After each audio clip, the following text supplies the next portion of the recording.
அரசனை நம்பி புருஷனை கைவிடலாமா? ரூட் எடுக்க முடியாமல் திணறும் தமிழ்நாடு காங்கிரஸ். பின்னணி என்ன?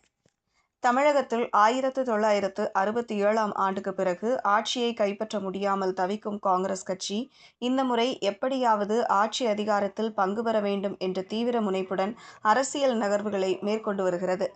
நீண்ட காலமாக திமுக கூட்டணியில் இடம்பெற்று வந்தாலும் அதிகாரத்தில் நேரடி பங்கு கிடைக்காத நிலை காங்கிரஸ் தலைமைக்கும் தமிழக தலைவர்களுக்கும் உள்ளுக்குள் அதிருப்தியை ஏற்படுத்தி வந்துள்ளது. இந்த சூழலில்தான் நடிகர் விஜய் தலைமையிலான தமிழக வெற்றிக் கழகம் முன்வைக்கும் ஆட்சியில் பங்கு, அதிகாரத்தில் பங்கு என்ற அரசியல் வாக்குறுதி காங்கிரஸை குழப்பத்தில் ஆழ்த்தியுள்ளது என்கின்றனர் அரசியல் பார்வையாளர்கள்.